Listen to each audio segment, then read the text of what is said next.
I made the prediction that the United States would start a war with Iran in order to maintain empire.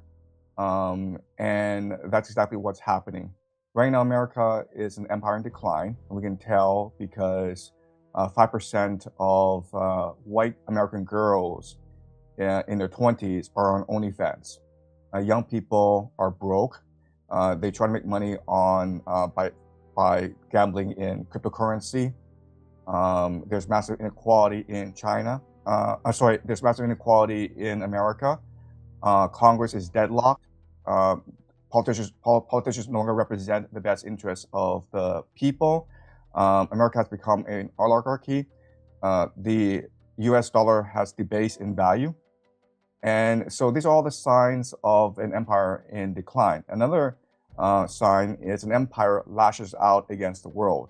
So the empire engages in these silly, pointless wars in order to maintain hegemony through force and violence. And we saw that most clearly, most vividly in January when Delta Force went in to kidnap Maduro, a sovereign president of a sovereign nation, and that goes against national law. And now what we're seeing in Iran is the same situation where America is desperate. It's trying to save the petrodollar.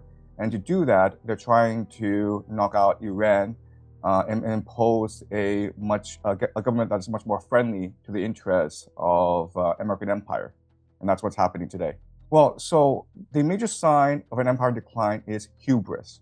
When an empire was capable of self-reflection, when an empire recognized the strategic capabilities of its adversaries, an empire would not decline because an empire would engage in innovation, would engage in the self-reflection that was necessary to maintain the empire.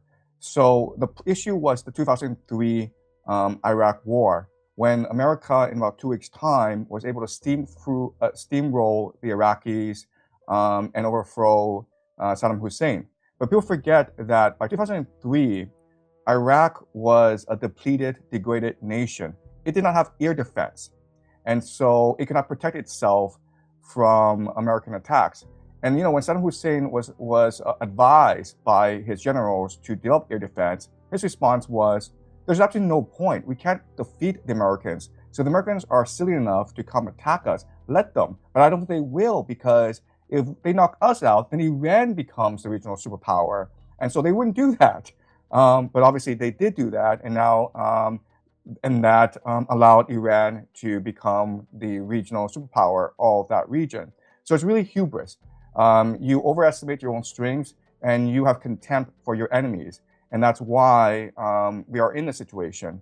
Donald Trump really believed that Iran would be another iteration of Venezuela, where they would go in, decapitate the regime, kill the Ayatollah, and there'll be a new president, a new Ayatollah, who'll be amenable to negotiating with the Americans, and then he would have great television for the next week. And they could not possibly anticipate that the Iranians would be resilient, that they would be so resolved, that the people would be so unified, and now they are in a world of hurt.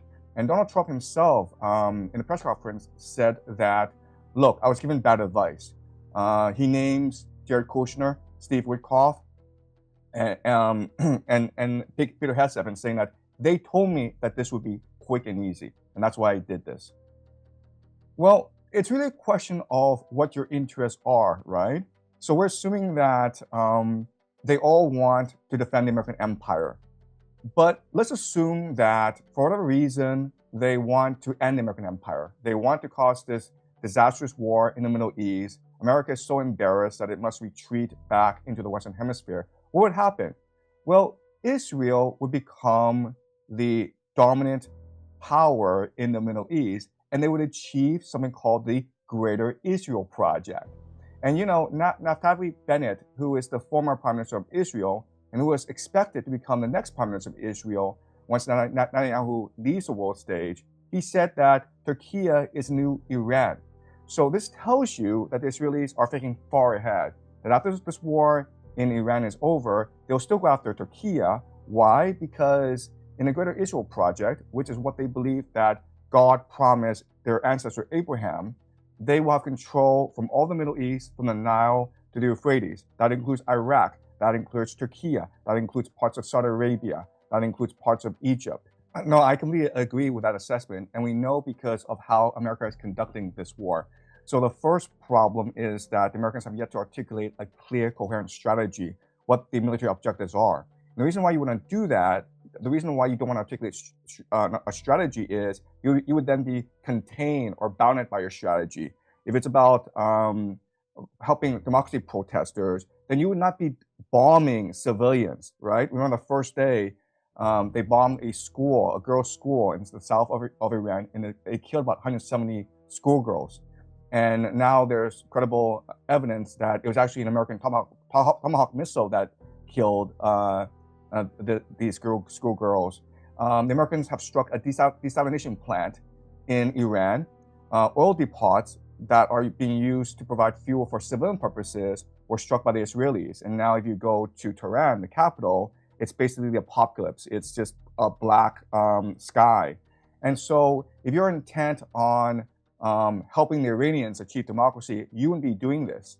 So I think that you're absolutely right in that they're trying to degrade Iran's capacity to be a nation state. And they're trying to balkanize the country and have divide and rule. Right, so in theory, in a war of attrition, you don't want to do that because you want to turn the people against the government. So when you destroy critical civilian infrastructure, it has the opposite effect. But we assume it's a war of attrition, but it could also be a war of destruction where they're trying to destroy everything, in which case it doesn't matter if the civilian population supports the government because everything is destroyed. So right now, Iran is suffering under a lot of environmental pressure. So if you destroy water infrastructure, dams, reservoirs, desalination plants, then the people of Iran, 92 million people, would be forced to immigrate elsewhere. They would be forced to flee to Europe, basically. And that may be the end goal. Now, I know this is terrible to think about, but it does explain why they're doing what they're doing. We assume that they're interested in regime change, and they've articulated that their goal is regime change.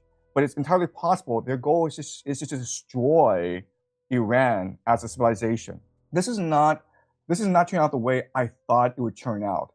Because if you go back to the 2003 Iraq War, even though they were intent on regime change, they still went through the bureaucratic protocol process of trying to win public support, of providing evidence of weapons of mass destruction.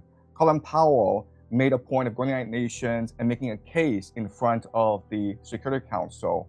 And so they respected the Constitution, they respected the international rules-based order, they respected the opinions of the American people. None of this is true in this instance. The vast majority of American people were against this war to begin with, and they're still opposed to this war. There's already rumors of America using ground troops. So it seems as though this government, this Trump government, they have a script in place, and they just want to achieve this script regardless of the consequences, regardless of the political pushback. And that's what's surprising. So a theory is that this is not really a political war. It's an eschatological war. And we know, and we can suspect this because there's been complaints about this American commander who told his soldiers to be not afraid of this war because this is a war willed by God. This is all part of God's divine plan. And Donald Trump is just a tool, a mechanism in order for God to achieve the end of the world, to bring back Jesus and usher in the Messianic age. And we just look at how the Israelis are behaving. If we just look at how these Christian Zionists are behaving, how Peter Hegseth is behaving, that is perhaps the ultimate purpose of this war in Iran. So you think that the ultimate purpose for people like Pete Hegseth and let's say Benjamin Netanyahu, do you think the ultimate purpose is the end of the world? So is that really what you're saying? Did I hear that right? Yes, unfortunately, I am forced to come to this conclusion just based on how the war is being conducted at this point. Because again, from a military political perspective, it doesn't make any sense. The Donald Trump has absolutely made no effort to present credible evidence that Iran is a threat to the American people. Um, in January, he talked about how the government in Iran was killing protesters. And that might have been a legitimate reason, but we never heard anything about this again. You know, during the State of the Union address, he said that he will never allow Iran to achieve a nuclear weapon. And both the Democrats and the Republicans applauded this. But now he doesn't talk about that as well. So it's very confusing as to what he wants. But so we're just forced to assume that maybe there's a deeper, more evil, more insane plan going on. And the Christian Zionists are very powerful people in America. And so what they want to do is this. They want to force a regional conflagration in the Middle East that will draw in the world. When Iran is destroyed, Israel will become the Greater Israel Project and will achieve the Pax Judaica. This will allow certain things to happen. For example, they will be able to destroy the Al-Aqsa Mosque, which is the third holiest site in the Islamic world, and build Solomon's Temple, rebuild Solomon's Temple, the third temple. Then they will bring the Jews back from the diaspora. So all the Jews in the diaspora, in America, in Britain, will come back. And you're like, well, they're very wealthy, they're very well established. It doesn't matter because they have mechanisms to force them to come back because of the growing anti-Semitism in America and around the world right now. You know, a lot of the anti-Semitism you find online, it's actually being manufactured. And there are a lot of false flags, right? So for example, the most blatant example is Australia, Bondi Beach. But you will see more examples of false flags against Jews in order to scare the Jewish diaspora to return to Jerusalem. And this is very important if they are to achieve their end times prophecy. And once the Jews are able to build the Greater Israel Project, once they achieve the third temple, and once the Jewish diaspora return to Jerusalem, then this will initiate something called the War of Gog and Magog, where the entire world attacks and marches against Jerusalem. And people can speculate as to what the War of Gog and Magog will be about. But if you just look at what these Christian Zionists are saying online, they believe that Gog and Magog are Russia and Persia, right? A combination of the Orthodox world and the Islamic world will march against Pax Judaica. And at the worst of times, when all hope seems lost, that's when God will intervene to save his chosen people, the Jews. And that means the return of Jesus and the coming of the Messianic age. According to Christian Zionists, the moment that Jesus returns, there will be the rapture, where they'll all ascend to heaven before the final battle commences. And so what they're really trying to do is they're trying to accelerate the end times to force God's hand and usher in the Messianic age. And they believe that that's the true test of your faith. How willing are you act? How willing are you willing to act in order to achieve God's divine plan? Right. So I think the main reason is that these religious fanatics have spent centuries planting the seeds, embedding themselves into power so that they would control all levels of power in the Western world. So let me give you an example of this. It's always been assumed that Jeffrey Epstein was a Mossad agent responsible for a honeypot operation on his island. Bill Gates, Bill Clinton would go and he would film them in compromising positions, and then he would blackmail them. But if you actually read the Epstein emails, what you would recognize is that he wasn't actually doing blackmail. In fact, these very famous, powerful people like Bill Gates, Elon Musk, they were trying to become his friend. Bill Gates was asked, why were you hanging out with Jeffrey Epstein? And Bill Gates' response was, well, I was trying to get money from him for my foundation. And that sounds kind of weird. Like, you're the richest man in the world. Why are you begging Jeffrey Epstein for money? And the answer is that because Jeffrey Epstein was an operative for a very powerful organization. The emails don't tell us what the organization is, but look, he was involved in Libya. He was involved in the great financial crisis. He seemed to have a pulse of all geopolitical events. And he said that, you know what, if we can anticipate geopolitical events, we can make a lot of money. But that can also mean that if we can manipulate geopolitical events, we can make a lot of money. There are rumors that he was somehow involved in 9/11 as well, because we only have access to at most 50% of his emails. Then you ask yourself, what organization would he represent?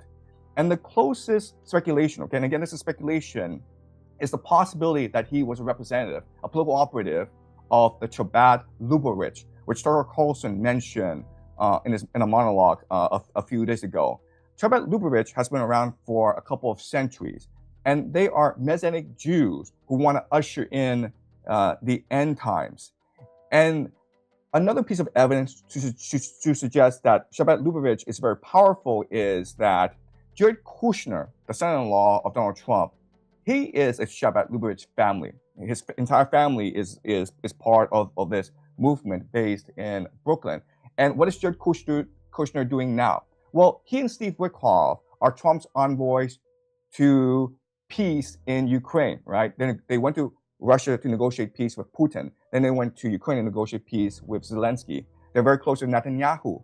And during these Iran negotiations, they were Trump's peace envoys. But during the negotiations, Steve Witkoff went on TV and said that he suspects the Iranians are a couple of weeks away from weapons-grade uranium enrichment, which for him is to say that the Iranians are negotiating in bad faith. So he wasn't looking to reach an agreement with the Iranians. He was looking to sabotage, torpedo negotiations.